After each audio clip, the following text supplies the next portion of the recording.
اچھا، پاکستان کے جو سافٹ امیج کی ہم بات کرتے ہیں جب، تو اس کو کیسے صوفیہ کا جو درس ہے یا ان کا جو کلام ہے یا ان کا جو میسج ہے اسے عام کیسے کیا جا سکتا ہے؟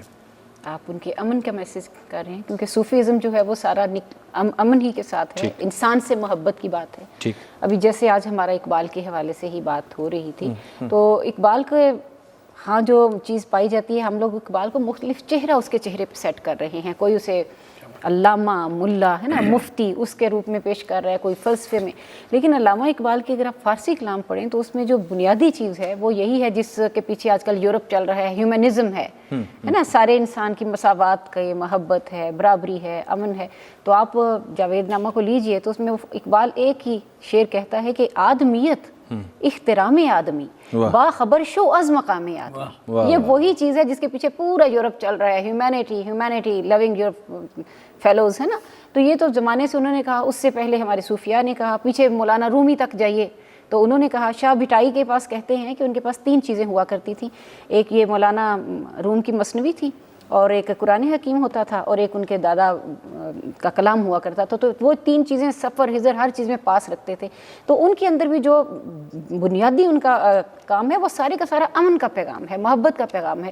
تو یہ جو مسلمانوں کے نام کے اوپر ایک سٹیمپ لگا دی گئی ہے کہ مسلمان کو اب دہشت گرد بنا دیا گیا ہے، یعنی یہ یورپ کا کام نہیں ہے کہ وہ ہمارے نام کے ساتھ کوئی چیز لگائے، ہمارا اپنا کام ہے کہ ہم کس طرح سے ثابت کرتے ہیں۔ تو یہ جو صوفیزم ہے یہ تو ایک بڑی خوبصورت چیز ہے، اس میں لب و لہجہ بھی ہے، آواز بھی ہے، محبت بھی ہے، میوزک بھی ہے۔ تو یہ سارا ایک پورا ہمارے پاس ایک کمپیکٹ موجود ہے، پورا پیکج موجود ہے۔ تو اس کے ذریعے جو ہے آپ بہت ساری چیزوں کو مدھم کر سکتے ہیں اور بہت ساری چیزوں کو ہائی لائٹ کر سکتے ہیں۔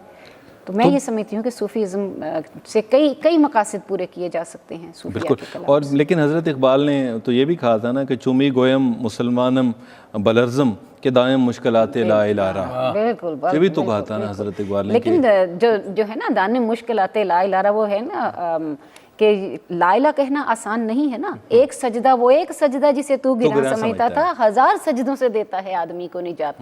تو لا الہ پڑھنے کے بعد ایک سجدہ کرنا، جب آپ ایک وہ سجدہ کرتے ہیں تو آپ کے دل سے دنیا کی علائشیں نکل جاتی ہیں، نفرت ہے، چوری ہے، سینہ زوری ہے، منافقت ہے، یہ ساری چیزیں پہلے نکالنی پڑتی ہیں نا۔ لا الہ، نفی اور اثبات دونوں چیزیں ساتھ ساتھ چل رہی ہیں۔ اگر آپ اقبال کا کلام صوفیزم کے طریقے سے آ کے پڑھیں گے تو یہ لا الہ جو ہے یہ ایک نقطہ ہے، اور ایک نقطے وچ گل مکدی ہے، ایک نقطے وچ گل مکدی ہے، اور وہ نقطہ اس وقت تک میرے خیال میں ہم تک نہیں پہنچا۔